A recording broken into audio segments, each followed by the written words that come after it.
coup, on part pour cette visio de présentation du BPGEPS Basket, projet qui a 1 an maintenant, donc qui est un tout jeune projet qui existait il y a quelques années, il y a 5 ans au CREPS, donc qui était en partenariat avec le CREPS et la Ligue, mais porté par le CREPS. Aujourd'hui et depuis 1 an, la Ligue des Hauts-de-France de basket a son propre dossier d'habilitation, donc on porte seul en partenariat avec nos clubs et avec quelques partenaires, ce BPGEPS Basket. Donc, le BPGEPS est un diplôme professionnel. Et donc, ça, c'est une première information qui est importante par rapport à votre niveau de connaissance autour du diplôme. C'est-à-dire qu'aujourd'hui, j'ai déposé un dossier d'habilitation à la DRAGES. Donc, c'est un diplôme ministériel de niveau 4, donc de niveau bac plus 1, donc sur lesquels il y a voilà, toutes les certifications, tous les domaines, l'ensemble des domaines de compétences, c'est régi par la DRAGES des Hauts-de-France. Voilà. Euh, L'idée du BPGEP, c'est de développer 4 métiers, d'accord? Animateur, donc être vraiment capable, je ferai le lien avec les UC tout à l'heure, mais être capable d'animer l'ensemble des publics, donc de U7 au public senior, et aussi des publics, je vais dire, un peu différents, avec par exemple du basket santé, du micro-basket. Donc voilà, l'idée, c'est vraiment d'avoir une multitude de compétences autour des publics.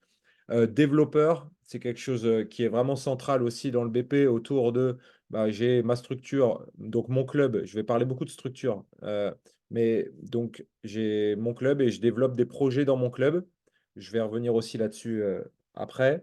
Formateur, donc être capable aussi, bah, au fur et à mesure donc on arrive plutôt sur la fin d'année, d'être capable d'animer une équipe technique, d'aller voilà, recruter des jeunes coachs dans son club pour à mon tour être formateur et puis administrateur, parce qu'on travaille aussi sur développer des compétences sur les aspects administratifs, gérer des tables de marque, gérer FBI. Voilà, c'est des compétences qui sont aujourd'hui attendues, recherchées, et c'est des besoins pour nos clubs.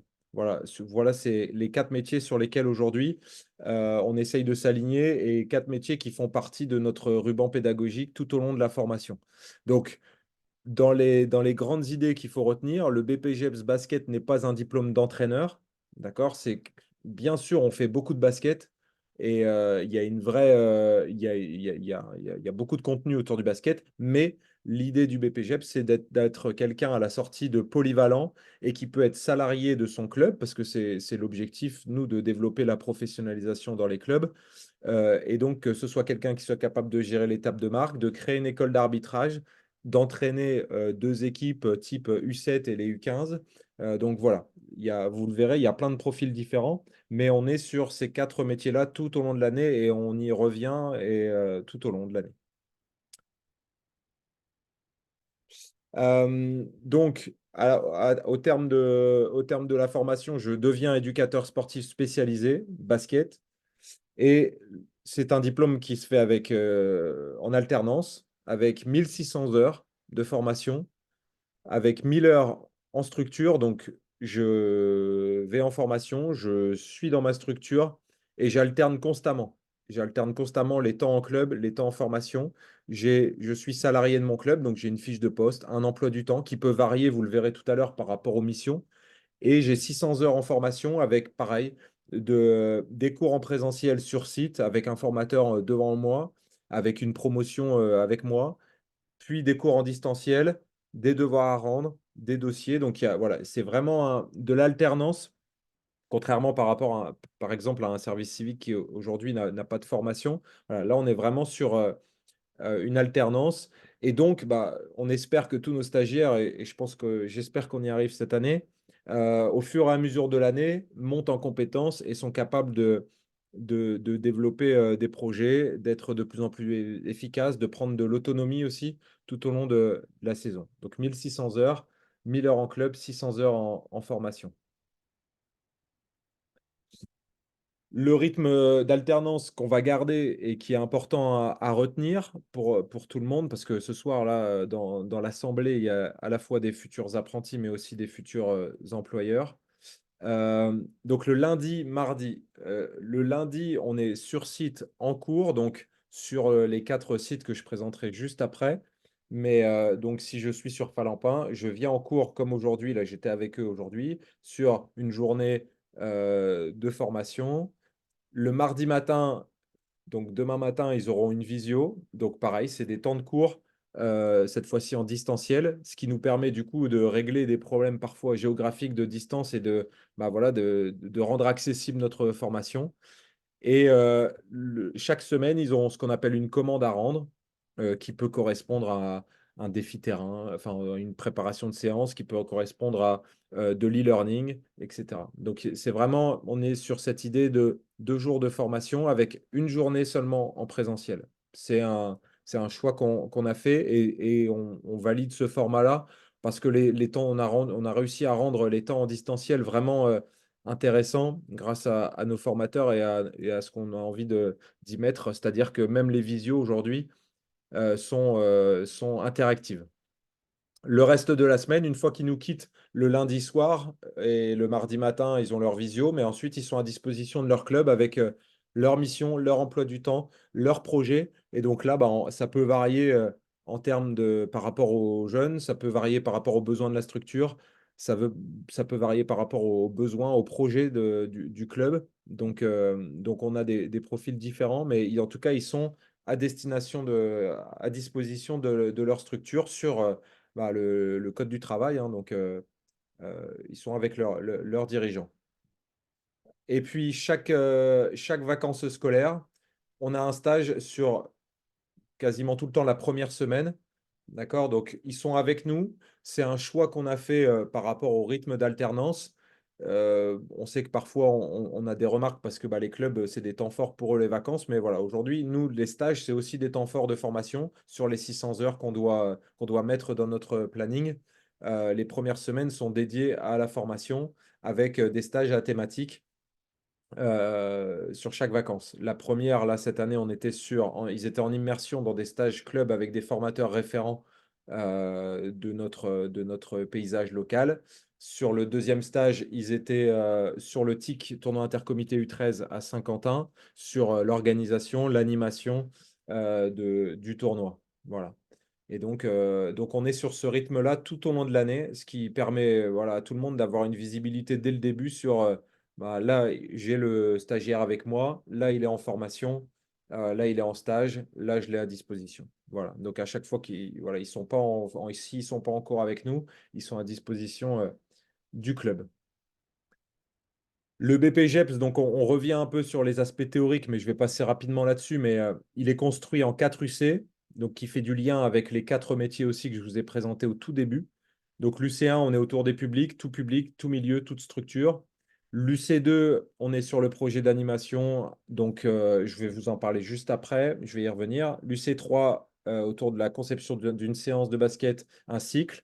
En basketball, vraiment, on fait rien d'autre que du basket là-dessus et l'UC4 sur animer une séance, un cycle. Donc là, on est sur l'animation autour de contenus techniques en lien avec une séance, un cycle.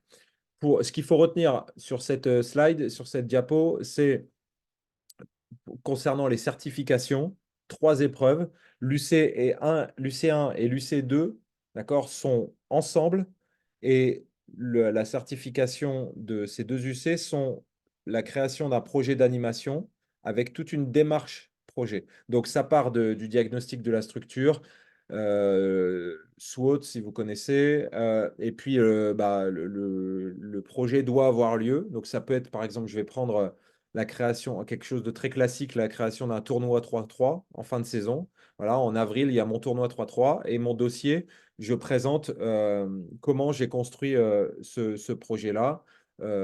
Ça part du diagnostic jusqu'à l'évaluation du projet. Donc, voilà, c'est les 2 UC qui sont communs à tous les BPGEPS, qui soient basket ou d'autres disciplines. Et l'UC3 et 4, c'est là où on a vraiment la partie basket autour du contenu. Et donc, les évaluations, c'est l'UC3, ils interviennent sur le terrain. Donc, on les évalue sur le terrain, sur l'animation d'une séance.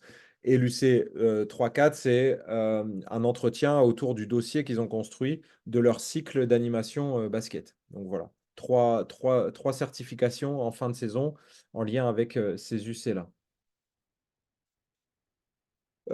Le déploiement, comme vous le disiez Jean-Michel tout à l'heure, cette année, on avait du coup 2 sessions, Falampin sur la MEL, Calais. Dans notre dossier d'habilitation de base, on avait Compiègne, mais qu'on n'a pas ouvert faute d'assez de candidats. Et donc cette année, on repart sur un nouveau projet au vu du succès parce que je pense qu'on peut dire que c'en est un. Aujourd'hui, on a 40 stagiaires dans notre formation. Notre rythme d'alternance fait qu'on a réussi à permettre à des gens par exemple, de Cambrai, de Compiègne, de venir se former.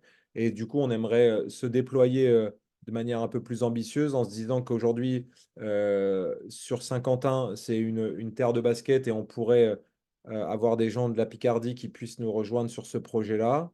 Et puis Liévin qui correspond à une vraie terre de basket entre voilà, Arras, Douai, Béthune, qui sont aussi un bassin fort pour nous qu'on aimerait, avec lequel on aimerait travailler. Et on garde Calais qui est plutôt central par rapport à Boulogne-sur-Mer, Dunkerque. On a aussi des gens de Berck dans notre formation. Et puis la Mel qui est aujourd'hui une grosse zone forcément autour de Lille. Donc voilà nos ambitions pour cette année avec des capacités d'accueil qui vont de 12 à 20 personnes en fonction des sites. Voilà. Quelques dates pour vous permettre d'avoir de la visibilité. Notre visio de ce soir marque un peu marque euh, le début de la campagne, on va dire, qui va nous amener jusqu'au 31 mai avec la fin des inscriptions. Donc à partir de demain, vous pourrez contacter Alexandra, que je présenterai tout à l'heure, euh, pour voilà, avoir plus d'infos sur des inscriptions. Mais clairement, aujourd'hui, on est dans les temps, avec une fin des inscriptions fin mai, des tests d'entrée qui auront lieu du 5 au 7 juin, avec 3 épreuves, écrites, orales et terrain, qui auront lieu du coup sur Falampin.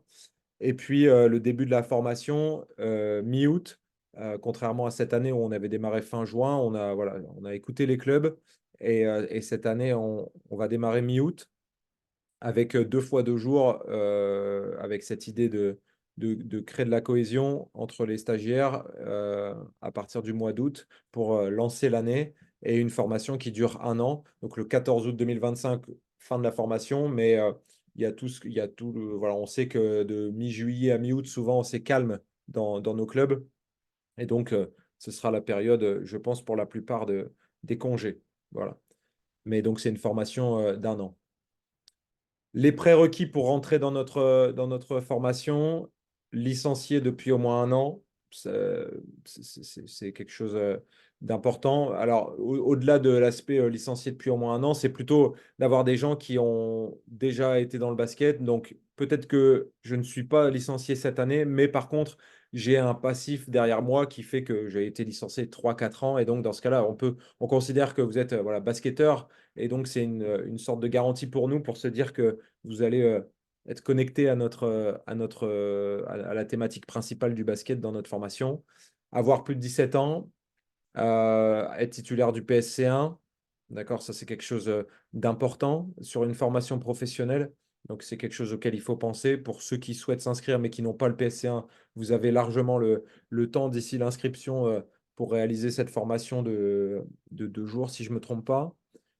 Forcément, le degré de motivation qu'on essaiera d'évaluer aussi lors des tests d'entrée, mais pour voilà, avoir un projet professionnel autour de l'animation, autour du basket, euh, pour être connecté encore une fois à notre diplôme. Et puis, forcément, si vous avez déjà une expérience dans l'animation, si vous aimez être avec des jeunes et transmettre, voilà, je pense que cette valeur-là, c'est quelque chose d'important quand on veut faire notre métier. Donc voilà les prérequis pour intégrer la formation. Une projection annuelle par rapport à l'année prochaine, fin des inscriptions en mai, test d'entrée en juin, je l'ai déjà dit, la rentrée en août. Et puis après, vous voyez, l'année est rythmée autour des vacances, autour des différents stages. Et puis 3 visites en structure. On en a mené avec nos 40 stagiaires en visio dans un premier temps. Et puis là, on a à la fois euh, la visite de Ludovic Wedlerski avec qui on collabore sur ce projet, sur les aspects liés au monde professionnel. Et puis, on a une visite aussi pédagogique de prévue sur plutôt la partie terrain. Donc ça aussi, pendant l'année, on essaye de s'assurer que tout se passe bien aussi dans le club. Donc à la fois pour nos jeunes, nos stagiaires, mais aussi bah, pour nos dirigeants, parce que aujourd'hui, je n'ai pas de stats précises, mais on doit être à 75% de structures qui nous ont suivis et qui sont bah, pour la première fois employeurs. Et donc, bah, on maîtrise le fait qu'aujourd'hui, c'est un cap important pour les clubs. Et donc, nous, on veut accompagner les gens dans cette démarche-là au mieux. Donc voilà, ça, c'est des choses importantes pour nous pour suivre ça et puis bah, se projeter vite parce que l'année passe vite. Et il faut penser à l'après BP, je vous en parlerai tout à l'heure. Et puis les certifications qui démarrent alors fin mars jusque fin mai en fonction des certifications. Les parties prenantes, voilà, il y a tout un écosystème autour du jeune, avec à la fois le maître d'apprentissage, c'est clairement nous cette année, enfin l'année prochaine, un axe d'amélioration qu'on a eu du mal à mettre en place sur une première année, mais voilà, ça sera un vrai plus l'année prochaine. Le CFA SAT Normandie avec lequel on collabore, je le présenterai tout à l'heure, mais vraiment, ça sera votre interlocuteur privilégié, vous, structure, sur la partie contrat de travail, contrat d'apprentissage. L'organisme de formation, donc c'est nous, quand je dis nous, c'est Martin, moi et Alexandra surtout. Il peut y avoir d'autres personnes, mais et notamment Alexandra qui gère vraiment la partie administrative autour de, je pense aux absences, je pense au planning, etc., toutes les convocations que vous pouvez recevoir. Le coordinateur pédagogique, donc ce sera moi encore, avec, j'espère, 4 coordonnateurs de session qui sont, eux, chefs, on va dire, de leur site et animent le réseau de formateurs sur leur site. Donc il y a ces personnes-là qui sont référents sur chaque site. Le club, bah, forcément, parce qu'il faut accompagner le jeune dans son projet et dans votre projet aussi club. Et puis toute l'équipe pédagogique avec beaucoup de formateurs qui gravitent autour. Et cet après-midi, par exemple, ils ont eu la chance d'avoir sur Falampin une intervention de François Sens qui est coach professionnel. Donc voilà, c'est des rencontres aussi et c'est vraiment un des points forts de cette formation d'avoir beaucoup de monde autour d'eux. Je vous présente du coup quatre profils de jeunes qui sont avec nous cette année, qui nous suivent. Oumar et Maxime sont présents et je leur donnerai la parole tout à l'heure sur la fin de la visio pour qu'ils puissent bah, vous exposer mieux que moi, ils le feront mieux que moi, bah, leur quotidien. Et puis, ça me semblait important de vous présenter 4 types de profils différents parce que bah, aujourd'hui, Manon fait partie et passe un BPGEPS avec le club d'Armentières qui a déjà 2 salariés, qui est parti avec 2 BP cette année, donc ils sont 4 salariés, donc c'est une grosse structure club. Et Manon aujourd'hui est sur des missions autour du développement, travaille avec beaucoup de publics différents. Et donc voilà, c'est un vrai plaisir de l'accompagner dans ce projet-là, mais avec une structure très soutenante.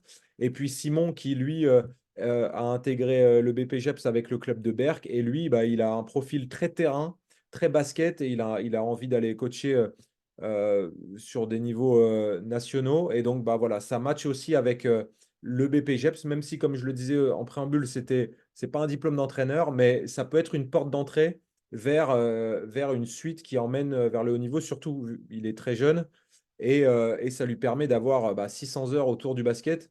Et donc, j'en suis certain, une vraie richesse aussi pour lui, qui a un projet un peu différent des autres. Voilà. Concernant Maxime et Omar, comme je vous le disais, je vous laisserai les découvrir tout à l'heure. Euh, Par rapport aux aspects contractuels, et le CFA saura bien mieux vous accompagner que moi par rapport à ça. On a la chance d'être très bien accompagné. Mais donc, contrat d'apprentissage entre 17 et 29 ans à l'entrée en formation, avoir un club est obligatoire, d'accord? Même s'il y a il y a des souplesses pour trouver un club, mais l'idée, c'est d'avoir une structure au début de la formation. Vous pouvez démarrer le contrat 3 mois avant le début de formation si vous le souhaitez. D'accord? Donc là, on démarre la formation le 19 août. Donc, vous pourriez imaginer un début en juin. Et aujourd'hui, il y a deux cas de figure qui peuvent se présenter. C'est un club qui cherche un stagiaire et un stagiaire qui cherche un club. Nous, on peut voilà, vous mettre en relation sur ces aspects-là tout au long de l'année. On l'a fait l'an dernier pour présenter des jeunes à des structures et inversement. Et on a marié des gens.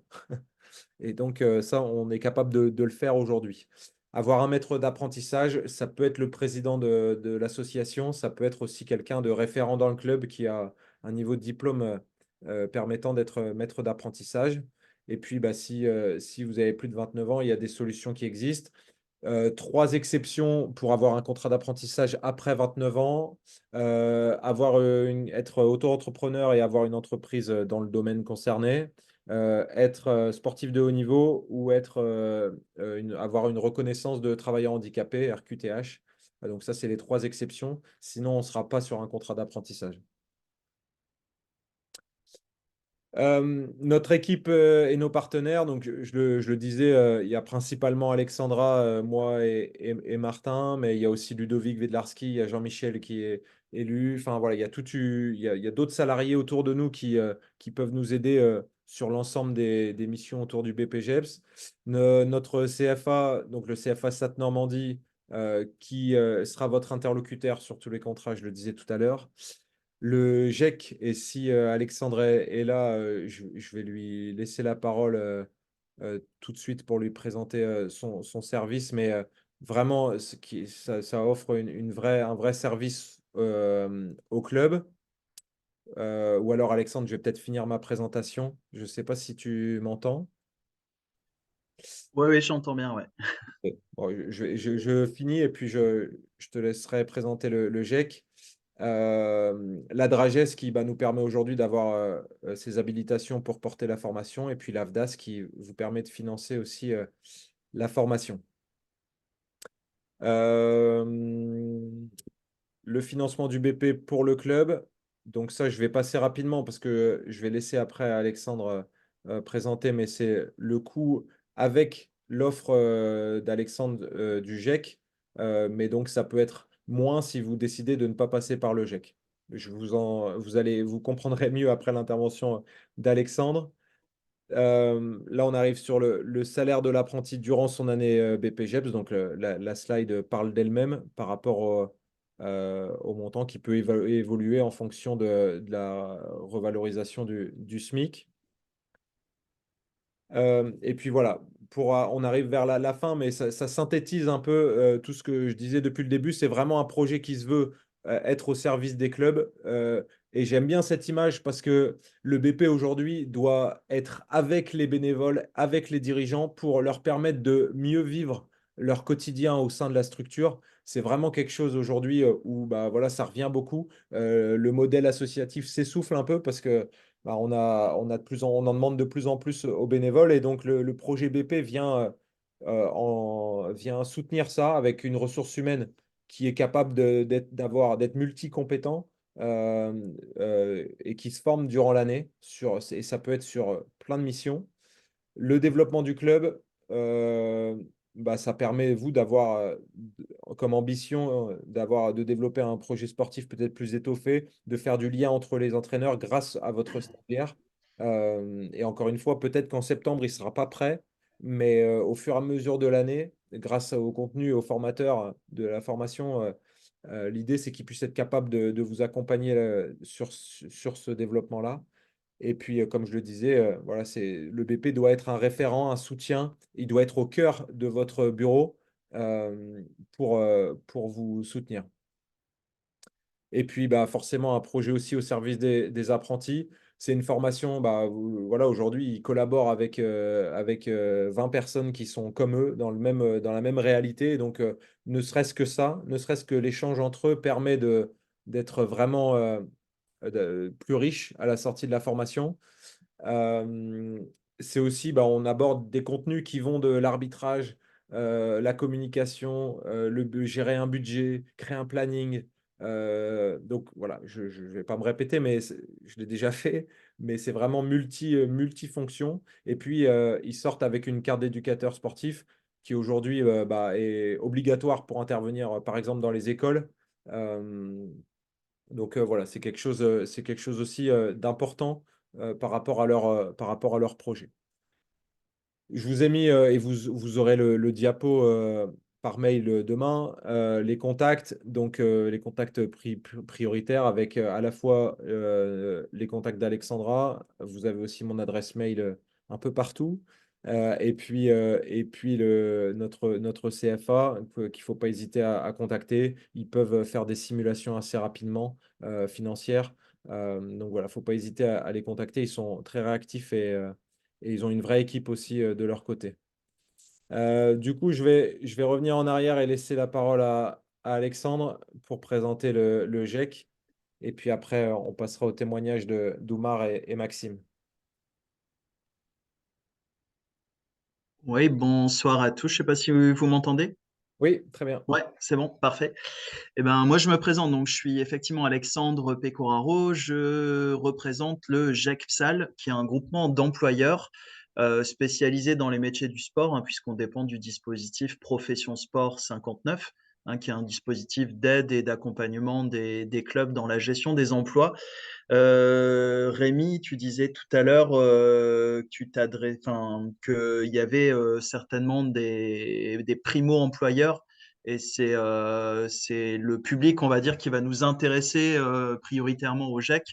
Les clubs qui vont embaucher leurs premiers salariés à travers l'apprentissage et qui sont souvent un petit peu dubitatifs sur qu'est-ce que je vais devoir faire, quel est mon rôle et est-ce que je vais réussir à devenir employeur, à faire tout ce qui est autour, l'administratif, la fiche de paie, la déclaration d'embauche. Enfin, il y a tout un tas de choses à mettre en place qui peuvent faire peur. Et l'idée aujourd'hui du GECPSAL, c'est de pouvoir proposer du clé en main pour les associations qui n'ont jamais été employeurs ou qui n'ont pas le temps de gérer cette partie et du coup qu'on peut gérer à la place. Dans l'idée, le club qui va passer par le GECPSAL va signer une convention de mise à disposition avec le groupement. Et nous, on va gérer le contrat de A à Z. Donc, on va faire les démarches avec le CFA pour faire le contrat d'apprentissage. On va gérer l'AFDAS, on va gérer la déclaration d'embauche, la fiche de paie, les virements de salaire. On va accompagner le club aussi tout au long du parcours et notamment des événements RH qui peuvent arriver. Donc, ça peut être la gestion d'un arrêt de travail, d'un accident de travail. Ça peut être un problème disciplinaire. Ça arrive malheureusement parfois, pas trop souvent cette année, et tant mieux. Mais voilà, l'idée, c'est qu'on soit là pour accompagner les clubs qui n'ont pas les solutions pour gérer eux-mêmes le contrat d'apprentissage. Donc ça, c'est, on va dire, la proposition principale qu'on va faire. On a aussi plusieurs casquettes, j'allais dire, au sein du dispositif Profession Sport, hein, au-delà du GECPSAL. On a aussi un service d'aide à la gestion paie. Donc là, on va plus toucher les associations qui vont quand même être employeurs, qui vont faire un certain nombre de démarches, mais qui souhaitent juste se délester de l'aspect fiche de paie, hein, donc qui peut être pris en charge aussi par les collègues du service concerné. Hein, donc voilà, on a plusieurs offres. Nous, on a un petit dépliant qu'on a fait suivre à Rémi qui explique un peu plus en détail les missions du GEC et qui pourra, je pense, être envoyé aux différentes structures Oui. qui sont intéressées. Il y aura aussi le partage de mes coordonnées. Le plus simple après, c'est de faire aussi du cas par cas et c'est de répondre aux demandes diverses des associations. Hein, bon, nous, on accompagne depuis quelques années l'apprentissage, hein, qui est devenu le contrat en vogue, on va dire depuis le Covid. Hein, c'est le contrat qui est beaucoup utilisé dans les clubs sportifs. Nous, on a en moyenne entre 150, 160 apprentis qui passent par le groupement d'employeurs chaque année, hein, sur des formations dans les métiers du sport, pas que le BPGS basket, hein, on brasse un petit peu plus large. Hein, mais c'est un contrat qu'on maîtrise bien, aussi bien en termes de coûts, aussi bien en termes d'organisation. On a un bon partenariat aujourd'hui avec la Ligue, avec le CFA qui nous a bien accompagnés aussi sur les différentes démarches. Donc voilà. Au niveau, juste pour rebondir sur les tarifs qui avaient été indiqués, donc là, les tarifs présentés à l'écran, c'est le coût de l'apprenti pour le club avec nos frais de gestion inclus, hein. Donc nos frais de gestion, en fait, sont forfaitaires, hein, ils sont de 75 euros mensuels. Donc si vous prenez les coûts qui sont affichés à l'écran, le club qui va faire en direct, en gros, va payer 75 euros de moins que les tarifs 18-20, 21-25 ou plus de 26. Hein, donc voilà, sachant que les apprentis de 18-20 ans sont payés en pourcentage du SMIC, ils perçoivent une rémunération de 43% du SMIC, et les 21, 25 et 26 et plus sont en pourcentage du SMIC ou du salaire minimum de la convention collective quand celle-ci est plus favorable, ce qui est le cas en début d'année, et ce qui fait qu'il y a un différentiel sur les rémunérations des apprentis de 21, 25 et de plus de 26. Hein, le salaire minimum conventionnel étant un petit peu plus avantageux aujourd'hui pour ces groupes d'âge. Euh, voilà, je ne sais pas si Rémi, il y avait d'autres points sur lesquels Non, mais tu voulais que j'insiste. il y avait, merci Alexandre, et puis il y avait des questions sur le chat par rapport Ouais, à ça, mais je pense que tu y as répondu. Le coût pour le club s'il passe par le GEC, donc c'est le coût affiché ici. Et si vous ne passez pas par le GEC, du coup, il faut retirer environ 75 euros ouais, voilà, c'est ça. au chiffre que vous voyez à l'écran. Et j'avais vu une question passer un petit peu plus haut de quelqu'un qui demandait quelles étaient les aides pour quelqu'un de 27 ans, enfin pour un apprenti de 27 ans. En fait, il faut savoir que sur les coûts présentés, on est sur des coûts avec l'aide de l'État déduite, hein. L'aide de l'État est de 6 000 euros, hein, pour 12 mois de contrat d'apprentissage. Donc ça, c'est déjà déduit du prix, hein. C'est ce qui permet d'avoir un apprenti de 18-20 ans à 375. C'est parce qu'on a l'impact de l'aide de l'État, hein. Sinon, on serait à 875 euros par mois pour l'association.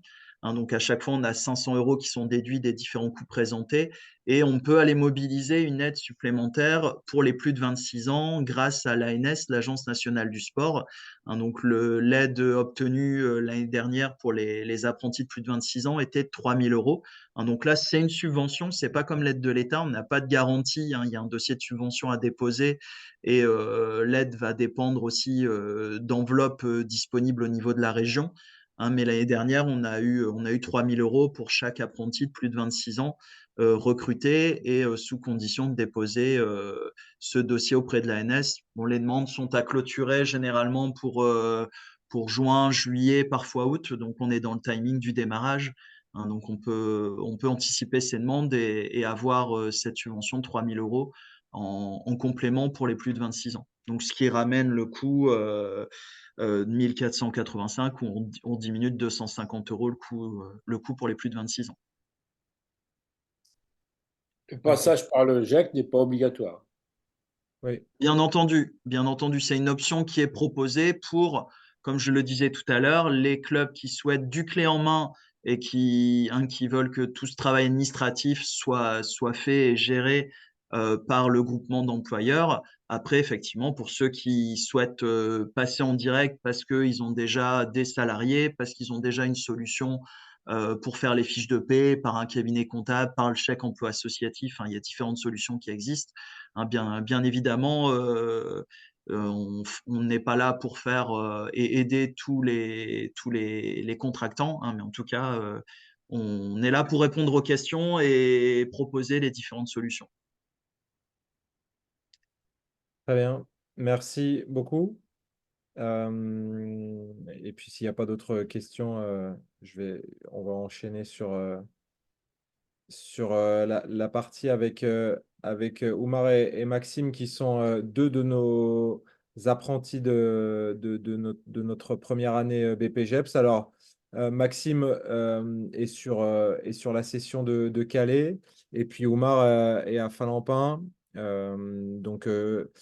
Maxime, je pense que tu es là. Si tu m'entends, je te propose de prendre la parole. Ouais, ouais. Et puis voilà, je te laisse te présenter. Moi, c'est Maxime Vasseur, donc au club de Coulogne. Mon parcours individuel, c'est un bac ES avec la section basket de Sophie Berthelot. J'ai pu participer à plusieurs championnats de France et devenir même arbitre national. J'ai ensuite fait un DUST à GAPS, donc animation, gestion des pratiques sportives et culturelles à Saint-Omer. D'ailleurs, j'ai enchaîné les petits boulots dans différentes communes, centre de loisirs et animateur territorial à Coulogne, Ardes, Coquelles, dans plusieurs communes du Calaisis. Et je suis actuellement au conseil municipal de la ville de Coulogne. Et donc, Moi, au club de Coulogne, je suis en charge de deux équipes. Enfin, on va dire trois. Il y a les baby U11 que j'interviens une fois par semaine. Je suis sur les U15 régions. Je suis du coup responsable de la partie mini basket. Donc, j'aide les coachs U9, U11 et du coup les baby avec moi à, à gérer, à préparer leurs séances et pour qu'on ait une ligne de conduite tous ensemble et pour travailler dans le même sens. Je suis aussi responsable des officiels du club, donc arbitre et OTM. Je fais les formations des arbitres club depuis maintenant 2 3 ans quand même. Donc là, j'ai juste pris le relais temps complet, quoi. Derrière, moi, j'ai le dimanche après-midi, du coup, je surveille les arbitres ou les ETM à former. On ne peut pas juste les former en leur disant, voilà, t'es devenu arbitre, il faut les suivre jusqu'au bout. Donc, moi, mon rôle, c'est de les suivre pour pas qu'il y ait de petits soucis, on va dire, durant les matchs ou d'autres rencontres. Là, en ce moment, je suis sur mon projet, donc, que Rémi expliqué, de l'UCA2. Donc, moi, mon projet, c'était le 3 contre 3. Donc, je suis en charge de la communication de la page Facebook qu'on a créée dessus. Et puis, en même temps, je récupère donc tout ce qui est inscription ou autre. Et puis, le dernier petit boulot que j'ai, c'est le FBI du club, donc les dérogations administratives pour bouger les matchs du week-end, ce qui prend énormément de temps et qui est hyper intéressant à faire parce que c'est quelque chose qu'on ne fait pas souvent. ok, très bien. Merci Maxime. Donc, comme vous le voyez, c'est Maxime, et c'est la preuve que bah, voilà, sa polyvalence et sa capacité à gérer beaucoup de missions différentes, bah, ça s'est mis en avant sur son club de Coulogne. Donc voilà, merci Maxime. Et puis bah, il est joueur au club sur l'équipe de pré-nationale. Donc voilà, ça c'est quelqu'un qui est au cœur du club de Coulogne aujourd'hui. Voilà. Merci Ah, Maxime. un mot sur la formation, peut-être, Maxime? Maxime, t'en... Oui, le lundi, donc comme on y a dit, il y a plusieurs intervenants. Donc là, on a eu la semaine dernière, on a eu Christopher Lefebvre de Calais Basket sur la com. On a David Ponce pour nous aider au projet, mais c'est des journées hyper interactives où on est vraiment, tout le monde doit prendre la parole, quoi. Si on vient juste pour écouter les autres, c'est pas intéressant du tout. Il y a vraiment je pense, un but là-dedans, c'est tout le monde doit être capable d'être actif et de participer de bout en bout. Ok, merci.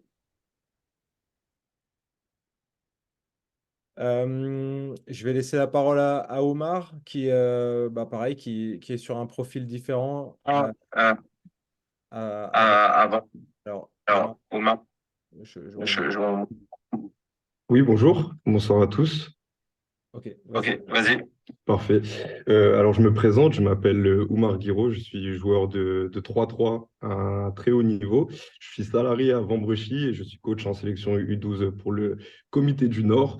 Je vais commencer par vous présenter mon parcours extra-sportif avant de vous parler donc, du coup, de mes missions sportives à Vambrechy. En termes de formation, j'ai un bac S, j'ai une filière assez scientifique. J'ai fait une prépa scientifique, un DUT mesures physiques avant de me concentrer pleinement, on va dire, à ma passion. Et le BPGEP, c'était un moyen pour moi de pouvoir travailler dans ma passion sans forcément être joueur professionnel ou quoi que ce soit, mais ça permettait d'avoir un œil sur les métiers différents qu'on pouvait avoir avec le BPGEPS et par la suite pouvoir passer d'autres certifications, d'autres diplômes. En termes de parcours basket, j'ai fait mes années jeunes à Lambersart avant de me concentrer à 100% sur le 3-3 d'une manière dite un peu européenne où j'ai la chance de pouvoir voyager beaucoup et c'est quelque chose qui me passionne. En termes de mission à Vambrechy, j'ai 4 secteurs où je suis à Vambrechy. J'ai intégré 2 cellules à Vambrechy, donc la cellule technique du club et la cellule communication. Donc à l'heure actuelle, je gère la communication du club avec une équipe de 5 bénévoles.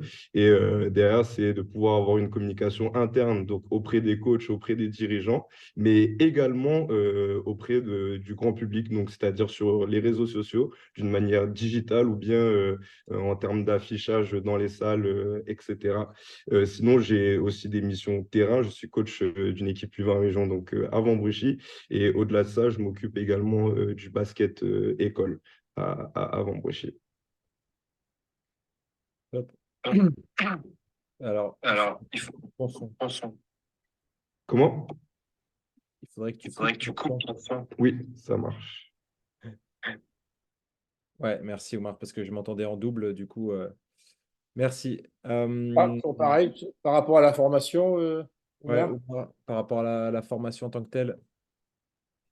Alors, si j'avais un mot à dire sur la formation, bah, d'abord, le premier point, c'est l'emploi du temps, qui est réellement quelque chose qui est très intéressant. En soi, on a une journée de formation le lundi et une visio le mardi matin, qui nous permet d'être assez libre dans notre emploi du temps sur la semaine et de pouvoir construire quelque chose d'intéressant.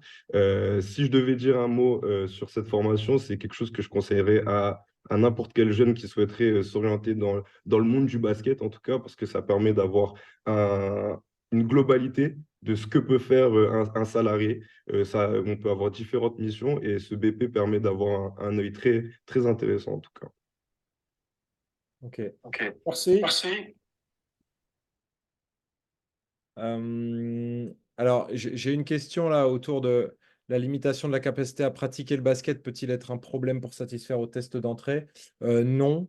C'est forcément un plus d'avoir un niveau de basketteur intéressant. Maintenant, c'est pas du tout un problème.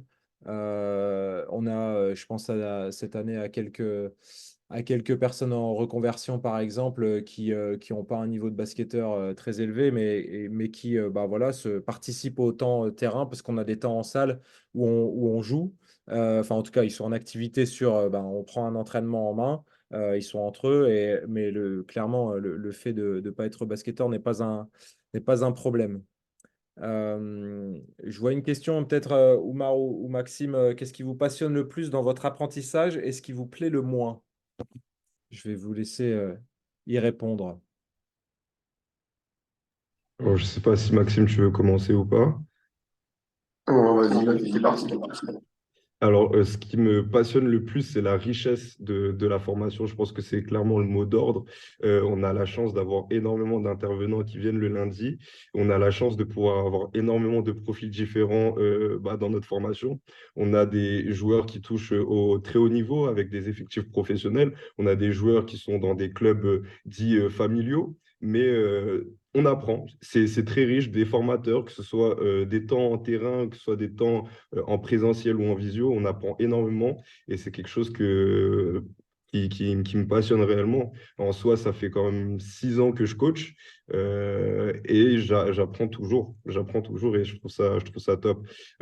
Sinon, sur le point, on va dire peut-être le négatif et qui est de mon ressort aussi, c'est la gestion de mon emploi du temps. C'est assez costaud, mais c'est ce qui me passionne aussi. Mais clairement, le mot d'ordre, c'est le côté positif et la richesse qu'on a de cette formation. Ok. Bah écoute, voilà par rapport à ça. Très bien. Et puis bah, je vais arriver sur la fin et les questions-réponses cette fois-ci peut-être plus directes. Si